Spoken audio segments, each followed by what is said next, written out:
Selamat datang di channel Uncle Joe ya. Kemarin agak sibuk banget ya, jadi gue ada kerjaan di Kebon Jeruk. Jadi gue udah bikin vlognya khusus, nanti lu lihat aja di videonya. Step kedua ya, setelah step pertama.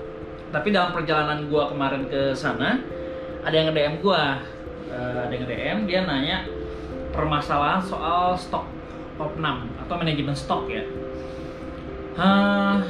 Dia udah muter-muter ke YouTube gue tapi nggak ada ngebahas stok nih. Nah, setelah gue pikir-pikir, iya juga ya, gue nggak ada bahas stok gitu.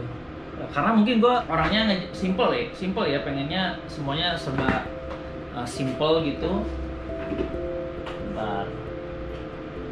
Nah, jadi kali ini gue mau bahas soal stok ya. Mungkin kurang tepat kalau lu belajar soal stok sama gue, karena gue itu tipe yang nggak mau pusing gitu sama hal-hal yang sampai detail gitu ya. Gue nggak mau pusing, jadi gue lemparin ke pihak lain ya, which is finance gue yang ngatur soal stok sama barista gue. Ada apa dengan lidah gue, suara gue? Oke, ini ya stok barang ya, buat teman-teman yang lagi mau ngatur stoknya gimana nih. Nah, manajemen stok kan kita banyak kebutuhan raw material, banyak bahan baku, banyak tools yang memang kita gunakan untuk running kedai kopinya. Nah, gue mau sharing sedikit soal stok yang gue terapin di Uncle Joe ya. Nanti ada contoh kasusnya untuk yang lu punya, yang mungkin kalian akan ngalamin kasus yang sama. Pertama, tujuannya dari stok itu adalah ada dua tujuan ngitung stok. Kalau gue di sini awal-awal gue bikin kedai kopi, gue keteteran tuh, misalkan biji kopi habis, jadi kehabisan duluan gitu. Terus kita baru belanja ketika udah habis. Lalu creamer, pas kita cek stok di gudang, kosong. Sementara hari ini harus produksi. Akhirnya kita harus belanja di saat sudah habis ya. Jadi kondisinya jadi kalau dalam kuadran waktu, gue ada di posisi yang penting dan mendesak. Jadi semuanya serba terburu-buru, serba rush gitu. Jadi kayak semuanya jadi serba terburu-buru gitu. Nah, ini yang sebetulnya tidak baik bagi iklim atau bagi usaha ya. Jadi kalau buru-buru semuanya, uang receh misalkan habis, tapi lu butuh, lu buru-buru gitu nyarinya. Nah, itu yang bikin tidak baik, tidak sehat ya. Semuanya dalam kondisi buru-buru. Sesuatu yang buru-buru pasti banyak berantakannya. Nah, maka dari itu ada yang namanya stok gitu ya, opnam atau stok bahan baku atau stok raw material. Nah, kalau di Uncle Joe ini, gue sharing di Uncle Joe dulu. Opnam itu gue ada dua tujuan ya. Pertama, bahan baku supaya tidak tadi tergesa-gesa, jadi beli barang di saat udah habis itu nggak bagus. Jadi gue maunya terencana gitu. Itu yang gue mau. Kedua, ada kepentingan COGS, yaitu untuk tahu berapa HPP si produk gitu. Jadi dibuat detail gitu opnamnya, dihitungnya lah. Nah, menghitung bahan baku itu, kalau gua di sini bahan baku itu terjadwal ya. Jadi ada yang harian, ada yang terjadwal. Yang terjadwal itu yang 10 hari atau seminggu sekali, itu yang gede. Jadi semuanya tuh dihitung.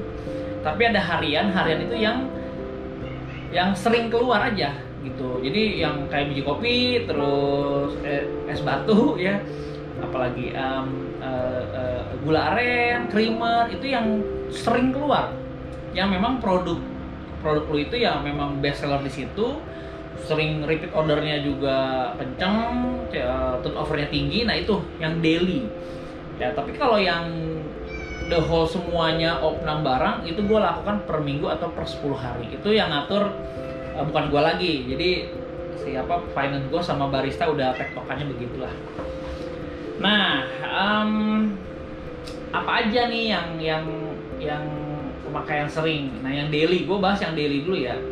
Yang daily itu ya kayak biji kopi, creamer, gula, terus susu fresh milk atau UHT yang harus order dulu ke pabrik kan itu butuh diatur ya, nggak mungkin ketika lu tinggal 1 liter lu ngorder ke pabrik yang which is butuh waktu 1 atau 2 hari baru datang barangnya, sementara kosong gitu. Nah dulu pernah kejadian sama gua, abis belinya di mall. Nah kalau beli di mall pasti COGS lu naik gitu ya. Jadi teman-teman untuk stok opnam barang itu yang gua lakukan dengan tujuan ya gue nggak mau terburu-buru, nggak mau tergesa-gesa. Kalau yang terjadwal yang per minggu, yang per 10 hari gitu ya, itu yang sampai gudang-gudang semuanya dihitung. Sisa berapa, itu yang gedenya, susu kental manis berapa, sirup berapa, semuanya dihitung, itu yang gedenya. Tapi yang kalau harian itu yang gede-gede aja, ya yang turnovernya tinggi. Nah kalau yang COGS, keperluannya untuk COGS, lu memang butuh detail mili gitu, misal berapa mili. Tapi gue nggak tujuannya bukan buat stok, buat kalau tinggal dikit baru beli, enggak. Tujuannya kayak misalkan simple sirup kan mili ya, hari ini berapa mili, sisa berapa mili. Gue nggak sampai sedetail itu. Tapi kalau sampai detail, kepentingan gue untuk menghitung HPP, bukan buat opnam gitu ya. Tapi ya perlu dihitung gitu. Tapi itu untuk awal aja sih kalau ngitung COGS ya. Misalkan satu produk A, COGS-nya sekian, ya itu untuk berapa mili, berapa gram, itu memang dihitung. Tapi hanya untuk kepentingan HPP atau COGS. Nah, ada yang ditanya di DM gue itu adalah untuk menghindari kecurangan. Ya kan ada kan opnam tujuannya ya supaya nggak bocor gitu, supaya barang gue nggak dicolong sama barista atau sama karyawan gue gitu. Kan peluang buat nilepnya ada kan, di semua profesi ataupun semua kondisi pasti punya kesempatan itu. Ingat ya, kejahatan itu tidak cuma terjadi gara-gara niat, tapi karena ada kesempatan aja gitu. Nah ini yang gue tidak terapkan di Uncle Joe. Jadi tapi kasusnya yang teman-teman mungkin ngalamin yang supaya bahan baku gue nggak dicolong, menghindari kecurangan. Nah, ini tips dari gue. Dia nanya, kalau Uncle gimana nih kalau misalkan gue mau ngitung supaya laporan dari barista ke gue itu ya sesuai gitu. Karena dia merasa bahan baku pembelanjanya banyak, tapi sama penjualan tuh nggak sinkron gitu. Itu gue ngalamin ya, dulu gue pernah ngalamin yang sampai gue harus berhentiin semua karyawan. Itu which is 2 tahun lalu gue ngalamin itu. Istilahnya gue tuh cuci kolam. Jadi gue pecat semua karyawan saat itu, ganti sama yang baru. Itu gue ngalamin juga. Beberapa teman komunitas juga ngalamin juga hal yang sama, ada barista bermain. Ya itulah ya, namanya juga proses kehidupan. Pasti ada aja orang yang mungkin dia butuh uang tapi mau shortcut gitu ya. Ya gue nggak bisa kontrol itu, tapi memang perlu diperketat di kitanya. Mungkin sistem di gue lemah sehingga kesempatan itu ada. Jadi ya mereka punya peluang buat nyolong gitu ya. Nah, tapi kalau misalkan kasusnya yang nge-DM gue itu, dia mau buat laporannya, ya dia pengen carilah supaya dispute-nya nggak terlalu jomplang antara bahan baku sama penjualannya gitu, nggak terlalu jauh gitu ya. Nah, pertama kalau lu mau detail sampai berapa mili harian lu keluar, terus sama omset lu di aplikasi, saran gue cuma satu, yaitu dibuat per pack gitu. Jadi gini, kayak uang receh lah, kas kecil itu kan lu taruh uang di kasir 1 juta. Ya ketika opening ada uang receh 1 juta nih buat kembalian, kan gitu udah tahu dong ya kasir.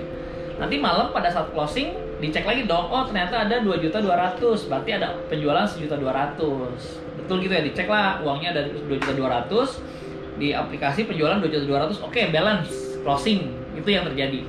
Nah itu kan kalau uang. Nah sekarang kalau bahan baku gimana nih? Kalau cup enak, gampang hitungnya per cup. Oh hari ini pagi lu udah drop 100 cup. Nanti pas closing malam ternyata ada 47 cup. Berarti terjual 53 cup. As simple as that. Nah gimana dengan bahan baku? Itu yang ditanyakan sama yang nge-DM gua. Gua lupa nama IG-nya apa ya. Kalau menurut gua kalau mau sedetail itu, anyway ini gua nggak lakukan di Uncle Joe ya. Di Uncle Joe gua cuma simple aja, waste 10% udah, gue merem gitu sisanya. Karena gue tiap hari di sini dan gue memang terlibat langsung dalam operasional daily activity-nya. Jadi kalau ada yang aneh signifikan, gue pasti udah notice itu. Tapi kalau cuma waste 10% gue udah merem aja gitu. Bahkan teman gue nih di Pekanbaru, dia punya tanah, punya kelapa sawit, punya kebun sawit 2000 hektar. Lu kira-kira gimana tuh kontrol 2000 hektar itu? Nah, jadi dia udah tahu pasti akan ada waste 10%. Lu bayangin loh, 2000 hektar itu 10%-nya kan berapa? 10% 200 hektar. Iya kan? Bayangkan loh, dia waste sampai begitu loh. Itu informasi dari dia ya, gue realnya begitu atau enggak gue nggak tahu. Cuma dia ngomongnya seperti itu. Nah, sekarang balik lagi ke opnam hariannya. Kalau lu mau sampai per mili, mau sampai per gramasi lu opnam, bisa nggak? Bisa banget. Tapi PR banget gitu ya. Kalau bagi gue PR. Tipe kalau kayak gue nggak mungkin detail sebegitunya. Tapi gue boleh sharing ke kalian. Kalau mau bikin opnam per pack, ya, jadi kalau mau opnam kayak bahan baku gitu ya, kayak green tea, red velvet, gula aren, lu buat produknya per pack. Jadi udah di pack kecil gitu, di pack kecil begitu, lu udah masukin ke dalam pack itu, lu udah harian, udah pagi drop berapa tuh? Oke, gue pagi ngedrop paket green tea udah dicampur gulanya, gitu ya, sekian pack, gitu, 10 pack misalkan. Terus nanti malam dicek, oh ternyata sisanya 8 pack, berarti dari penjualan 2 cup, gitu. Jadi lu hitung tuh semuanya, packnya lu bikin, produk A pack, produk B ada packnya, produk C ada packnya. Jadi dibuat sebegitunya. Tiffany, please, Daddy lagi bikin konten. Jadi dibuat per pack semuanya. Dari gua solusi itu doang gitu. Kalau lu mau sampai detail supaya tidak ada dispute antara penjualan sama selling gitu. Tapi itu PR gak? PR banget. Gua jujur gak mau melakukan itu karena terlalu detail ya gitu. Nah, kalau misalkan ada gak alternatif lain? Kalau mau menjaga itu, gua rasa memang harus dibuat seperti itu. Tapi ada ya teman gua nih, dia beli franchise kedai kopi di Pekanbaru.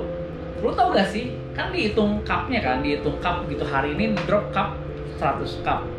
Lu tau gak sih, sampahnya si cup itu disobekin lagi men, dibersihin lagi sama si barista buat dijual lagi yang tidak masuk dalam sistem.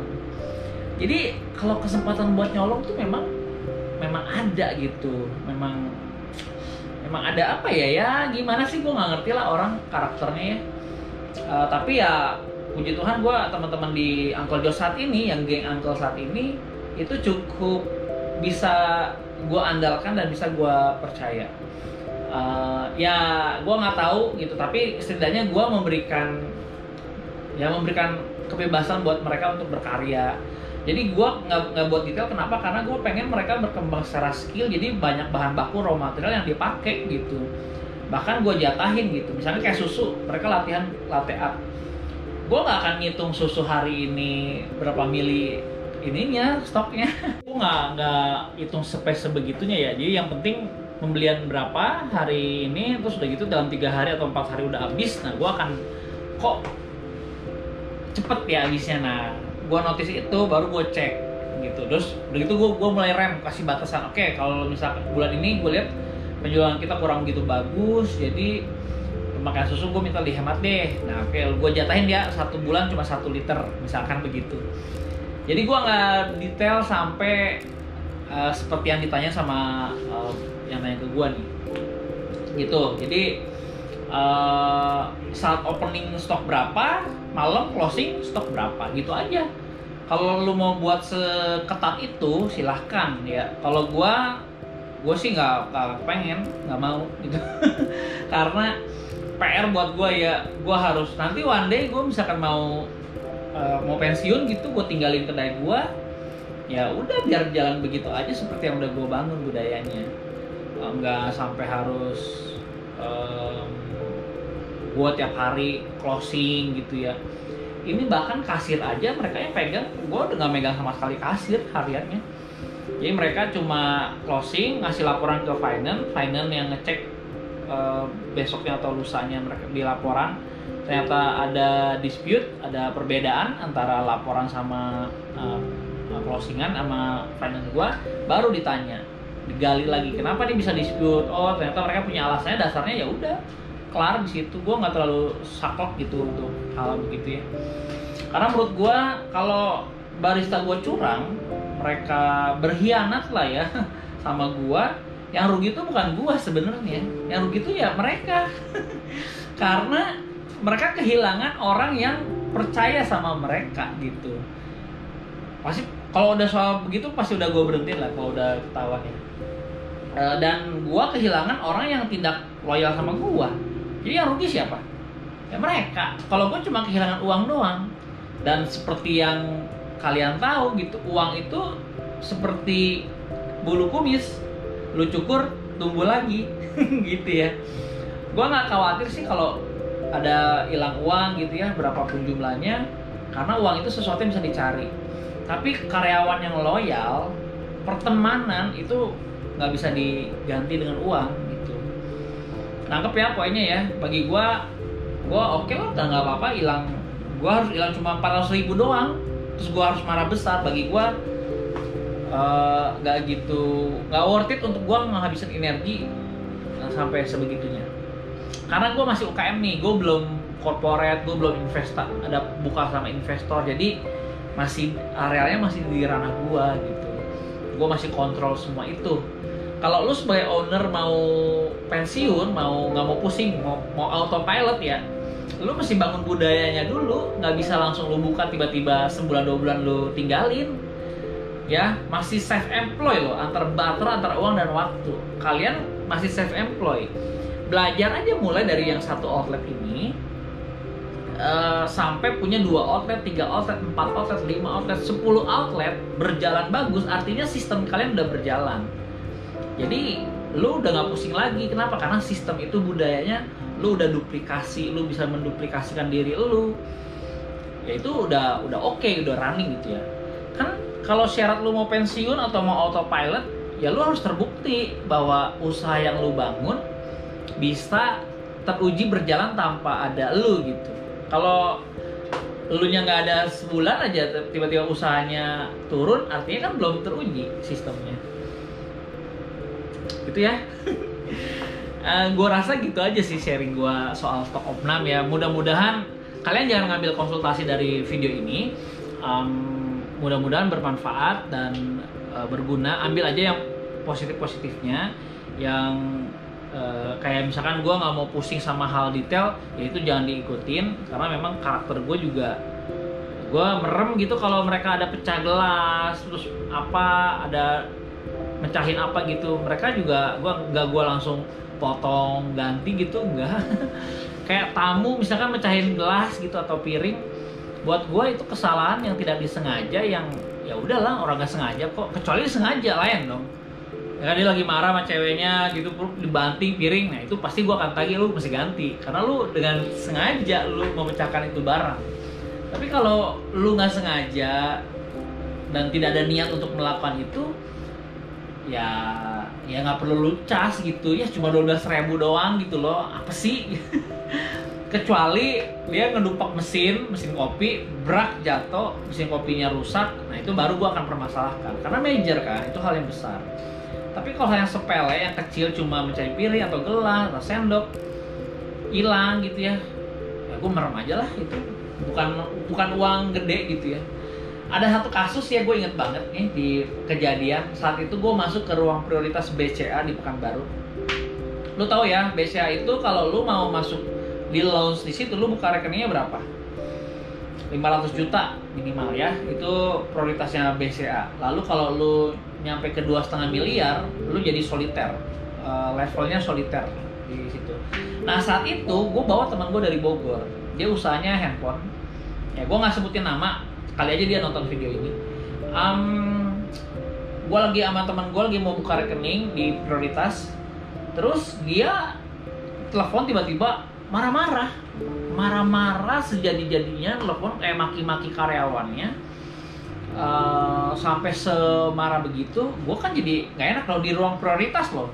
Ruang prioritas itu bener-bener lu attitude lu, manner lu dijaga banget deh gitu. Jangan sampai lu ngomong bising gitu ngeganggu orang lain. Ini dia marah-marah di telepon, men. Dan gue di situ, kenapa sih ini orang gitu? Pas gue cek permasalahannya, hanya salah gara-gara kabel charger ini Android dia ngirimin ke konsumen salah, hanya gara-gara kabel doang salah gitu. Dan dia semarah itu sama karyawannya. Menurut gua nggak bener gitu. Gue pikir dia kapal tongkang tenggelam di laut gitu ya. Bisnis dia lagi ngangkut pasir ya sekian ratus ton di tongkang terus tenggelam. Ada perompak ngerampok di tengah laut, tenggelam, dan lu stres sampai marah-marah gitu, wajar. Tapi hanya gara-gara kabel ini dong, menurut gue nggak worth it gitu lu ngabisin energi seperti itu. Gue rasa gitu aja sharingnya kali ini. Sampai ketemu di video selanjutnya. Bye bye. Thank you ya yang udah nonton video ini. Jangan lupa subscribe sebagai bentuk dukungan lo terhadap channel ini.